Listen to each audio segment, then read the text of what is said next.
আজকে আমি তোমাদের সাথে শেয়ার করছি ধাবা স্টাইল পনির মশালা। তো চলো ঝটপট কথা না বলে শুরু করে ফেলি।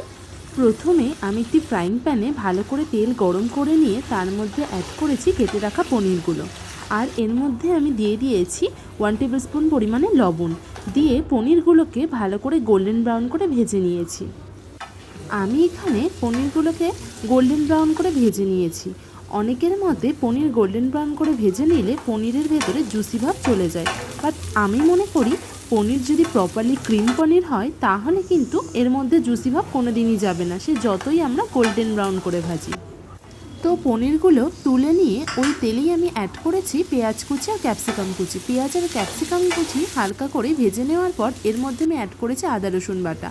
আদা রসুনের কাঁচা ভাব চলে গেলে এর মধ্যে আমি অ্যাড করেছি কেটে রাখা আলু, পরিমাণ মতো হলুদ, লবণ আর কাশ্মীরি চিলি পাউডার দিয়ে সব কিছু খুব ভালো করে কষিয়ে নেওয়ার পর আমি এর মধ্যে অ্যাড করেছি 3 টেবিল স্পুন পরিমাণে ফ্যাটানো টক দই। টক দই দেওয়ার সময় গ্যাসের ফ্লেমটাকে কিন্তু লোতে রাখতে হবে, না হলে কিন্তু টক দইটা ফেটে যাওয়ার চান্স থাকে। এবার আমি টক দই দেবার পর আবার কিছুক্ষণ কষিয়ে নিতে হবে যতক্ষণ না এটা থেকে তেল ছেড়ে আসছে। যেহেতু আমি এখানে টক দই ব্যবহার করেছি, তো এখানে টেস্টের ব্যালেন্স আনার জন্য আমি এখানে অ্যাড করেছি 2 চামচ পরিমাণে চিনি। আবার সব কিছু খুব ভালো করে মিশিয়ে নিয়ে এর মধ্যে আমি অ্যাড করেছি 1/2 চামচ পরিমাণে শাহি গরম মশলা। আবার সব কিছু খুব ভালো করে কষিয়ে নেবার পর এর মধ্যে আমি অ্যাড করেছি সামান্য পরিমাণে জল দেবার পর আবার কিছুক্ষণ এটাকে ভালো করে কষিয়ে নিতে হবে। এরপর আমি এর মধ্যে অ্যাড করেছি কিছুটা পরিমাণে কাসুরি মেথি।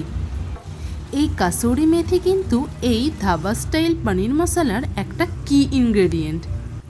এই কাসুরি মেথির জন্যই কিন্তু এর ফ্রেগনেন্সটা দারুণ আসে।